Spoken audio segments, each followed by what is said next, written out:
what he told us was he wanted to make the film in 10,000. He went terribly over budget and went up to 50,000. Yet when he released the film, he made 4 times the money.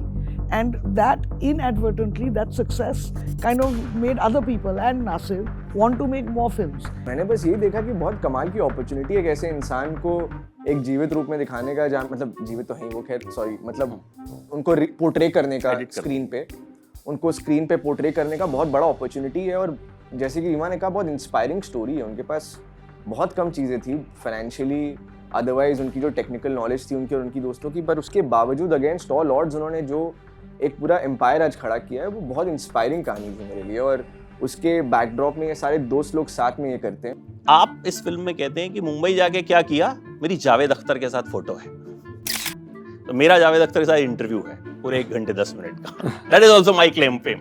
मतलब मुझसे जब भी कोई पूछता आपका best interview बताओ, इससे मैंने जावेद साहब के साथ बात की थी, उन्होंने 10 मिनट कहे थे, फिर 1 घंटा 10 मिनट दिया। अभी in today's date and time वो एक access has become a little easier, because even जो हर वैसे टाइगर बेबी में या एक्सेल में या मोस्ट स्टूडियोज एक कंटेंट क्रिएशन टीम है, so people can reach out on email. मतलब आप we have a website and on the email where we say scripts@excellent, so people are sending in scripts. 2 वजह होती हैं, एक होती है कहानी, एक होती है जो कहानी बता रहा है, अक्सर किरदार भी आ जाता है उसके बाद. So these 2 are the primary reasons. You know, the story is something which is contagious.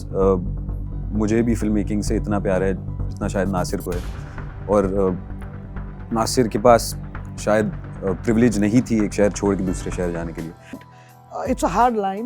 Filmmaking is a hard line, and I think the actors have it hardest, because as a technician, as a writer, as a director, I don't think you're as vulnerable.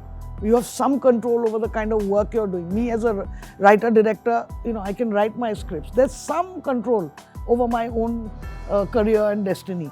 But with actors, that is not the case. The only thing you can do, what he does very well, I think he chooses his films very well. He works very hard, very earnestly. ऐसे ये नहीं सोचता है कि I'm the lead, I'm not the lead. If he likes the part, he likes the film. His commitment is 100%, and I would like to work with him over and over again. I mean, I feel like if the film is good, it will find its audience. और जो clutter breaker films होती हैं, जो breakthrough films होती हैं, they are always the new thing. They are against the tide and against the trend. तो you should do what you want.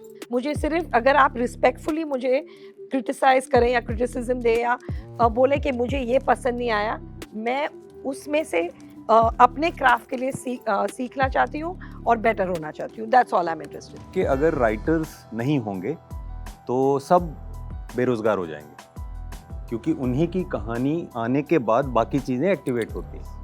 तो मैं तो शुरू से मानता हूँ, क्योंकि वो रेलवे ट्रैक है, और अगर रेलवे ट्रैक करेक्ट नहीं बिछा तो आप कितना भी मोर का पंख फैला के नाच लो, उसका कुछ होने वाला नहीं. अक्सर फिल्म मेकर से शिकायत रहती है, एज जर्नलिस्ट हमें भी और ऑडियंस को भी, कि नई कहानियां हमें कम देखने को मिलती हैं, या फिर सेल्फ प्रेज बहुत होता है कि फिल्म कैसी भी हो अच्छी बोलनी है. बट ये फिल्म देखी मैंने, मुझे लगा कि आप लोगों ने फिल्म मेकिंग की जो कमियां होती हैं उन्हें भी बड़े प्यारे तरीके से दिखाया.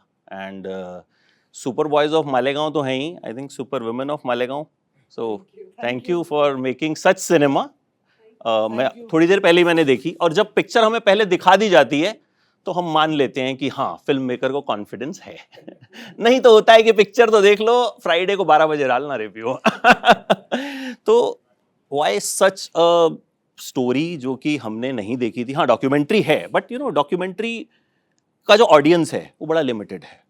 मतलब आई थिंक जब फिल्म बड़े पर्दे पे हम देखते हैं, और ये बड़े पर्दे पे आ रही है, Amazon इज द प्रोड्यूसर, तो इसीलिए मुझे भी कंफ्यूजन हुआ था, और शायद बड़े लोगों को कंफ्यूजन है. तो Amazon ने आई थिंक उसके लिए भी, थिएटर के लिए भी पिक्चर बनानी शुरू कर दी. MGM है ना, जब MGM स्टूडियो आता है, that means it's their studio division. So actually MGM is known for theatrical films, and that is why ये उनकी पहली फिल्म है जो इंडिया में रिलीज हो रही है under the Amazon MGM brand for theatrical. और जो उनका Amazon प्राइम होता है वो डायरेक्ट टू डिजिटल जो स्ट्रीमिंग किया है. Would you explain, क्योंकि कई लोगों को ये कंफ्यूजन भी है. So this is coming in theaters on 28. मतलब 100 ये थिएटर में आ रही है 28 को, And please go and watch it in the cinema because it is a movie which is made for a theatrical community viewing. And when we dwell more into the questions, you'll realize why at the end of it that it is a compulsive watch for a cinematic audience. I mean, for a theatrical audience. Yes. So why such a story? Well, Nasir's story is very inspiring. And एक तरह से देखे जाओ तो with nothing, this man went out to make a film because he just loved filmmaking, just for the love of making a film, no agenda. And what he told us was he wanted to make the film in 10,000. He went terribly over budget and went up to 50,000. Yet when he released the film, he made 4 times the money. And that inadvertently, that success kind of made other people and Nasir want to make more films. And parallelly, there were all these video parlors in Malegaon. And therefore, they were able to start their own parallel film industry, which I think is, it's a wonderful story. And like you're saying, the documentary is superb. I love it, and a lot of us love it. That's why we've given it a shout out in the film. But the parameters of a feature film are different. We were able to mount the story in a different way. The time frame of the story is much longer. We were trying to take a deep dive into what created Nasir, the director, the town, his friends. Yeah, that's why. Because I think this story deserves to be told in a big way. आदर्श, आपको जब offer हुई ये film, बहुत offbeat type की film है, मतलब normally हम ऐसी फिल्में नहीं देखते हैं, देख के बहुत मजा आया, मतलब शुरू में मुझे लगा कि यार तो बहुत पुराने टाइप की पिक्चर लग रही है, but once you watch and then जो एंडिंग होती है that leaves you it tears. तो हालांकि मुझे पता चला, कल भी स्क्रीनिंग हुई तो वहाँ पे बड़े सारे लोग जो हैं वो बड़े इमोशनल भी हुए. So when it was offered to you, तो आपको क्या लगा था कि मतलब किस तरह की फिल्म होगी, या फिर जोया का नाम था, रीमा का नाम था, आपने कहा हाँ यार मतलब ठीक है इनकी पिक्चर है तो भाई सीधे हाँ कर दो? नहीं मतलब मैंने जब स्क्रिप्ट पढ़ी थी एक्चुअली 2021 फरवरी या मार्च में पढ़ी थी, और वरुण भाई के साथ हमने एक शॉर्ट फिल्म किया था साथ में, तो उसके बाद उन्होंने मेरे को स्क्रिप्ट भेजी थी, और मैं पढ़ते साथ मेरे को याद आया कि मैंने बहुत साल पहले डॉक्यूमेंट्री भी देखी थी, और मैं बहुत बड़ा फैन था डॉक्यूमेंट्री का, उस कहानी का, और मैंने बस यही देखा कि बहुत कमाल की अपॉर्चुनिटी है ऐसे इंसान को एक जीवित रूप में दिखाने का, जहाँ मतलब जीवित तो है ही वो, खैर सॉरी, मतलब उनको पोर्ट्रे करने का स्क्रीन पे, उनको स्क्रीन पे पोर्ट्रे करने का बहुत बड़ा अपॉर्चुनिटी है. और जैसे कि रीमा ने कहा, बहुत इंस्पायरिंग स्टोरी है. उनके पास बहुत कम चीज़ें थी फाइनेंशियली, अदरवाइज उनकी जो टेक्निकल नॉलेज थी उनकी और उनकी दोस्तों की, पर उसके बावजूद अगेंस्ट ऑल ऑड्स उन्होंने जो एक पूरा एम्पायर आज खड़ा किया है, वो बहुत इंस्पायरिंग कहानी थी मेरे लिए. और उसके बैकड्रॉप में ये सारे दोस्त लोग साथ में ये करते हैं, और आज वहाँ पे एक मल्टी करोड़ इंडस्ट्री है, यूट्यूब के कई सारे चैनल्स हैं, इतने मतलब एक पूरा मशरूम कर गया वहाँ पे एक कल्चर. तो बस मेरे लिए तो बहुत एक्साइटिंग था. और ऑफ कोर्स रीमा और जोया इन्वॉल्व थे. वो मतलब it was always a dream to work with Reema as a director. I got the chance to work with Ritesh Farhan and Zoya for Kho Gaye Hum Kahan as well. तो Not me, huh? And but बहुत exciting चीज़ था बस. Zoya, big fan of your work, your writing, your films, और आपके ऊपर तो literally ये फिट होता है, राइटर बाप होता है. तो इसमें एक सीन मैंने देखा, इस्माइल माचिस जब आता है, ठीक है, तो माय क्वेश्चन इज कि क्या फिल्म मेकर्स को कई बार ना चाहते हुए भी अपनी जो एक क्रिएटिविटी है उसमें कुछ चीजों को डालना पड़ता है? बजट प्रेशर, 50 तरह के प्रेशर्स होते हैं. प्रेशर्स तो होते हैं, और प्रेशर्स ये होते हैं जो आपके स्टोरी और बजट पे डिपेंड करता है. अगर आपका बजट बड़ा है तो आप किसी और से पैसे ले रहे हैं, तो इट्स ओनली फेयर कि आप कुछ करें कि कैसे कवर हो या सेफ हो थोड़ा. तो कभी कभी आपको कास्टिंग ऐसी करनी पड़ती है, या गाने डालने पड़ते हैं, या फिर इस्माइल माचिस डालना पड़ता है. तो अलग अलग की चीज़ें आप कर सकते हो कि थोड़ा इंसुलेट हो जाए फिल्म, कि थोड़ा सेफ हो जाए, बट इट्स नेवर सेफ. वो तो ऑडियंस के हाथ में है. अल से कवि कलश, आजकल तो मतलब मेरे इंस्टाग्राम और हर जगह आप ही की कविताएं और वो हैं, एंड गूज़बम्प्स, और सही टाइम पे ये फिल्म भी आ रही है, तो और कैरेक्टर भी बहुत डिफरेंट है. So I think you are getting your due after like 20 साल. तो आप इस फिल्म में कहते हैं कि मुंबई जाके क्या किया, मेरी जावेद अख्तर के साथ फोटो है. तो मेरा जावेद अख्तर के साथ इंटरव्यू है. पूरे 1 घंटे 10 मिनट का। That is also my claim fame. मतलब मुझसे जब भी कोई पूछता आपका बेस्ट इंटरव्यू बताओ, इससे मैंने जावेद साहब के साथ बात की थी, उन्होंने 10 मिनट कहे थे, फिर 1 घंटा 10 मिनट दिया। एंड देन हमारे ऑफिस की एक पार्किंग है, जब वो जा रहे थे तो ही सेड कि अच्छा इंटरव्यू किया आपने। मैंने कहा सर आपसे तो मैं पूछने की हिम्मत भी नहीं कर सकता था, कैसा। बोले नहीं नहीं मैं दिल से कह रहा हूँ आपने अच्छा किया। बस मैं वो पार्किंग जब भी देखता हूँ तो मेरे को एकदम लगता है कि हाँ। तो जावेद साहब ने पिक्चर 3-4 बार देखी, क्या कहा आपसे? अब मैं लोगों को कह रहा हूँ कि जावेद सर ने मतलब सुपरस्टार के ऊपर भी कोई स्टार राइटर होगा तो आप वो हैं, बाप राइटर। हाँ, मतलब बापों के बाप राइटर वो हैं। और अब मैं लोगों को ये कह रहा हूँ कि बहुतों, और ये मैंने जावेद सर को भी बोला कि बहुतों के करियर को कहाँ से कहाँ आपने पहुँचाया, लेकिन ये मौका सिर्फ मुझे मिला है स्क्रीन शेयर करने का आपके साथ। वो सुपरवाइजर मालेगांव में दिखेगा आपको कि मुझे एक सीन मिला है जहाँ मैं उनके साथ स्क्रीन शेयर कर रहा हूँ। नाम ले तो ये बहुत बड़ा सौभाग्य है। रितेश, मैं जिस भी फिल्म के लिए मैंने आपका इंटरव्यू किया वो फिल्म बहुत चली है, आप देख लीजिए। मतलब मैं आपके लिए लकी हूँ या आप मेरे लिए, मतलब मैंने ये नोटिस, मतलब ये जब भी जिस इंटरव्यू में बैठे होते हैं नंबर दे वो दीजिए फिल्म आप। चल जाती है। आप नोट कर लीजिएगा। मतलब आपको देखते ही फिर मुझे लगा अच्छा आते भी ये स्पेशल फिल्म्स के लिए, इंटरव्यूज के लिए नॉर्मली तो वो नहीं फिर से मिलते बोलिए हैं। इनको। हाँ, आते भी ये बहुत स्पेशल रिक्वेस्ट पे स्पेशल फिल्म्स के लिए हैं।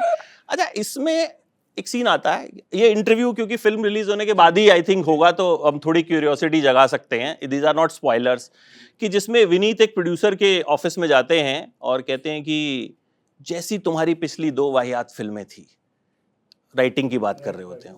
तो सही राइटर सही प्रोड्यूसर तक नहीं पहुंच पाता, कम पहुंच पाता है।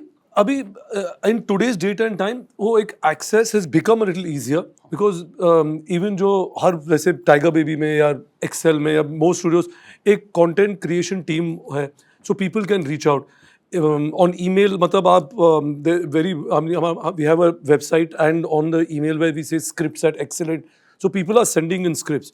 So I think it's not कि it doesn't reach you, but maybe it takes a little bit more time.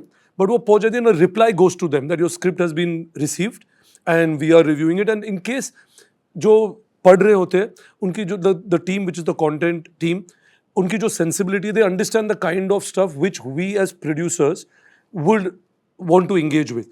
So they tell us, okay, like maybe this is the kind of script you all should read. Or sometimes they feel they'll give feedback to the writer, but that process is collaborative and it goes on like that.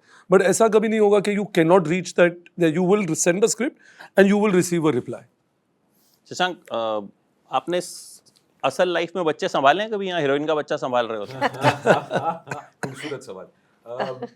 शायद मेरी cousin sister है, जो मेरा भतीजा है, उसको बस बहुत कम एक्सपीरियंस है मेरे बच्चों के साथ। और ये बहुत अमेजिंग एक्टर था जो बच्चा उस शॉट में था। आप अगर पिक्चर देखेंगे तो होपफुली आपको भी यही लगेगा। नहीं, मैंने देखी, तभी मैंने देखा कि शशांक बच्चा संभाल रहे हैं। बहुत शुक्रिया यार।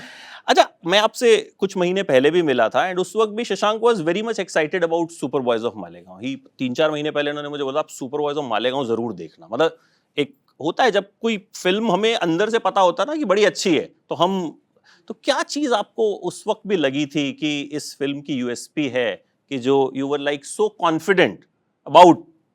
उस वक्त भी आपकी एक वेब सीरीज आने वाली थी, पर उससे ज्यादा आप सुपर बॉयज की बात कर रहे थे। तो वो क्या रीजन था जो एज एन आर्टिस्ट आपको लगता है कि? 2 वजह होती हैं, एक होती है कहानी, एक होती है जो कहानी बता रहा है। अक्सर किरदार भी आ जाता है उसके बाद। So these 2 are the primary reasons. The story is something which is contagious. मुझे भी फिल्म मेकिंग से इतना प्यार है जितना शायद नासिर को है, और नासिर के पास शायद प्रिविलेज नहीं थी एक शहर छोड़ के दूसरे शहर जाने के लिए। His story is beyond magic. It's amazing, and I think it's a pleasure to be a part of such a film, and I want the whole country to see this film, not because I'm in it, because I wanted to watch a film like this since I'm a young boy. I wanted to see a film about Indian friends making films, and here I get to be a part of it thanks to these people. Yeah, that's why I was excited. Reema, आप हर तरह के actors के साथ काम करते हो, नए पुराने, तो इसमें जो एक्टर्स हैं सब मजे हुए एक्टर्स हैं, बट कई बार आपको लगता है जैसे रिसेंटली विनीत का एग्जांपल लो, मतलब उनके बारे में जो बात हो रही है, पेपराजी, मुझे लगता है पहली बार विनीत आपको बुला रहे होंगे कि सर आप भी आ जाओ, कोई बात नहीं, आपने पैसे नहीं दिए तब भी विल हाँ, कवर यू। पहले ये होता था कि मैं जाता था और किसी की पेपराजी आई हुई है तो मुझे लगता था यार कुछ तो क्लिक कर लेंगे, तो थोड़ी देर वहाँ टाइम लेता था, लेकिन तभी वो बिजी रहते थे, आपस में बात करते रहते थे। लेकिन अभी उल्टा है। तो कुछ एक्टर्स को इतना वक्त क्यों लग जाता है सही चीज मिलने में? हालांकि फिल्में पहले भी चली, मुक्काबाज भी चली। एक एग्जांपल, मैंने इनका एग्जांपल लिया because he is in this film. I mean, I don't know. I guess आपने लक बाय चांस देखी है पहली film. It's that. I think that it's a hard line. Filmmaking is a hard line, you know, and I think the actors have it hardest because as a technician, as a writer, as a director, I don't think you're as vulnerable. You have some control over the kind of work you're doing. Me as a writer director, you know, I can write my scripts. There's some control over my own career and destiny. But with actors, that is not the case. Somebody has to see you in that role, then you get cast. And it's happened to many people. They've been around for so long. And then suddenly, you know, my favorite example is Nawaz, who's one of the finest actors. But unhone bhi, you know, he was there for so many years before finally the spotlight came onto him, and then he started doing, you know, lead roles, or people started seeing him in that way. But in terms of Vineet, I think, you know, I have always liked him. We've worked together on Gold. And I mean, I don't know why people can't see how great he is. हाँ, वही सवाल मेरा मतलब वही था। हाँ. I don't know what it is. I think, you know, the only thing you can do what he does very well. I think he chooses his films very well. He works very hard, very earnestly. ऐसे ये नहीं सोचता है कि I'm the lead, I'm not the lead. If he likes the part, he likes the film. His commitment is 100%, and I would like to work with him over and over again. Others, Similarly with Adarsh and Shashank. हाँ, ताकि आप दोनों upset ना हो जाए मेरे साथ, upset ना हो जाए। अदर्स, जैसे इसमें होता है सक्सेस दिमाग पे चढ़ती है, ऐसा हुआ आपके साथ कभी? नहीं भाई, ऐसी तो मतलब नहीं, मतलब कभी कभी ओवरवेलमिंग लगता है कि अचानक जब चीज़ें ऐसे होती हैं तो ओवरवेलमिंग लगता है, बट मैं उसको ज़्यादा प्रोसेस करने, मैं प्रेफर नहीं करता हूँ कि मैं उसको प्रोसेस करूँ अभी। तो मैं सोचता हूँ कि मैं बाद में जो भी हो रहा है अभी वो बस करते जाऊँ, काम करते जाऊँ सही लोगों के साथ जिनके साथ मुझे काम करना है, जैसी कहानियाँ इंस्पायर करती हैं, जैसे को एक्टर्स इंस्पायर करते हैं। और मैं सोचता हूँ कि मैं सब बाद में लाइफ में प्रोसेस करूँगा, अभी बस काम करने का समय मेरा। अच्छा, तो एक हम इंडस्ट्री में देखते हैं ट्रेंड चलता है। मान लीजिए आपने जिंदगी ना मिलेगी दोबारा बनाई, लेकिन फिर आपने वैसी फिल्म बहुत वक्त तक नहीं बनाई। अभी भी वी आर वेटिंग कि वैसा कुछ आएगा। इस फिल्म में भी आता है कि इसके बाद हम शान बनाएंगे। तो आपको लगता है कि जो भेड़चाल होती है उसके पीछे लोग ज्यादा चलते हैं और वही वजह है कि डिफरेंट कहानियां हमें कम मिलती हैं देखने? हाँ, मुझे लगता है ऐसा, ज़्यादातर ऐसा होता है कि अभी एक्शन चल रही है तो सब एक्शन बनाना चाहेंगे, अभी हॉरर कॉमेडी चल रही है तो सब जहाँ जाओ आप, मैं हॉरर कॉमेडी लिख रहा हूँ, मुझे हॉरर कॉमेडी चाहिए। वो और ऐसे नहीं है कि प्रोड्यूसर्स ही करते हैं, एक्टर्स भी करते हैं, डायरेक्टर्स भी करते हैं। एक्टर्स को भी सबको डिसरप्टिव रोल चाहिए, फिर सबको ये रोल चाहिए, इट्स ऑल द सेम। लेकिन it doesn't work like that, you know what I mean. I feel like if the film is good, it will find its audience के। और जो क्लटर ब्रेकर फिल्म्स होती हैं, जो break through films होती हैं, they are always the new thing, they are against the tide and against the trend. तो you should do what you want. एक और क्वेश्चन आपसे, मेरा मतलब बहुत वक्त से मेरा मन था जब आप मिलोगे तो मैं आपसे पूछूंगा। मुझे आर्चीज बड़ी अच्छी लगी थी। आपको लगता है कि एक कहीं ना कहीं कुछ लोगों ने ना एक माइंडसेट बना लिया है कि यार स्टार किड्स हैं तो अच्छी एक्टिंग नहीं की होगी, अच्छी फिल्म नहीं होगी, भले वो जोया अख्तर बना रही हैं। और बहुत सारे एक्टर्स के साथ भी ऐसा है कि एक ब्रैकेट लोगों ने सेट कर लिया है कि यार ये तो बंदा ना मेहनत नहीं करता। अब बेचारे ने अगली फिल्म में मेहनत करी भी है तो भी लोग मतलब पिक्चर देखे बिना ही दे स्टार्ट बैशिंग। अभी ना देखिए, अभी एक सेगमेंट है जिन्हें जेन्युइनली पसंद नहीं आई, और एक सेगमेंट है जिन्हें कुछ पसंद नहीं आती है। तो आपको थोड़ा डिसर्न करना पड़ेगा। मुझे नहीं पता कि क्या लगता है कि अगर आप फेक नेम रखो और फेक फोटो रखो और इंटरनेट पे जाओ और गालियां दो, मुझे पता नहीं ऐसा पर्सन का साइकोलॉजी क्या है, तो I don't know what they do, but I have to take feedback. मैं फिल्म मेकर हूँ, मैं ऑडियंस के लिए फिल्म बना रही हूँ, और जो रिस्पेक्टफुली आपको क्रिटिसाइज करते हैं या आपको फीडबैक देते हैं, आपको वो लेना चाहिए और उससे सीखना चाहिए और अपने मिस्टेक्स देखने चाहिए। वो मेरा इंटरेस्ट उसमें है, कौन किसको गाली दे रहा, मैं I don't want to perpetuate that, और मुझे वो सोचने उनके बारे में सोचना ही नहीं है। मुझे सिर्फ अगर आप रिस्पेक्टफुली मुझे क्रिटिसाइज करें या क्रिटिसिज्म दे या बोले कि मुझे ये पसंद नहीं आया, मैं उसमें से अपने क्राफ्ट के लिए सीखना चाहती हूँ और बेटर होना चाहती हूँ। That's all I am interested in. Vineet, अब तो आप मानेंगे राइटर बाप होता है, क्योंकि आपके तो ये डायलॉग एक तो जैसे ही आया इट वेंट वायरल, एंड फिर आपके बाकी भी जो जिस भी राइटर ने लिखे हैं डायलॉग्स एकदम वायरल चल रहे हैं। मैं तो पहले से ही मानता हूँ राइटर बाप होता है, बिकॉज सी यस बिकॉज कुछ भी रितेश ने बहुत अच्छी बात बोली थी ट्रेलर लॉन्च के दिन कि इसी टॉपिक पे चर्चा चल पड़ी थी। तो ही सेड कि अगर राइटर्स नहीं होंगे तो सब बेरोजगार हो जाएंगे, क्योंकि उन्हीं की कहानी आने के बाद बाकी चीज़ें एक्टिवेट होती हैं। तो मैं तो शुरू से मानता हूँ, क्योंकि वो रेलवे ट्रैक है, और अगर रेलवे ट्रैक करेक्ट नहीं बिछा है तो आप कितना भी मोर का पंख फैला के नाच लो, उसका कुछ होने वाला नहीं है। तो इसलिए राइटर बाप होता है, था और रहेगा। रितेश, 30,000 में फिल्म बनी और 3 लाख कलेक्शन, जब ये आता है तो बड़ी हैरानी होती है कि भाई इतना पैसा कमा लिया था इस पिक्चर ने। तो आजकल भी बहुत होता है कि यार 400 करोड़ कमा लिया, 500 करोड़ कमा लिया। So how you see that? बड़े सारे क्वेश्चंस भी उठते हैं कि यार एक्चुअल में इतना कमाया है या इतना कॉर्पोरेट बुकिंग है, ये है वो है। So as a producer how you see कि जो कलेक्शंस को लेके बाजीगरी होती है, या फिर सही भी कलेक्शन अगर है तो अब किसी ने दिमाग में डाउट डाल दिया तो आदमी सोचेगा कि अच्छा क्या होगा इतना। यू नो आई थिंक एक तरीके से जो आपने जो क्वेश्चन किया उसका आंसर भी उसमें कि ऑलरेडी पीपल आर अवेयर कि यार ये ब्लॉक बुकिंग हो गया है। So the audience which is on social media already know on that Friday, because with the way it is today, अगर आप they go into cinema if the seats are lying empty but वहाँ पे housefull लगेला होता है और whatever is silly. I don't think anybody should endorse that, because that's actually stupidity of trying to see that आप एक audience, and I don't know why the audience should care about what business किसने कितना कमाया। आपके लिए एक film की budget होनी चाहिए 100 रुपया या 150 रुपया, जो आपकी टिकट प्राइस है। आप आके देखिए, पसंद आई go and tell people, नहीं पसंद आई don't। How much is the movie made in is not your concern. How much money it made should not be your concern. You should come and enjoy that experience. I think that is what it should be.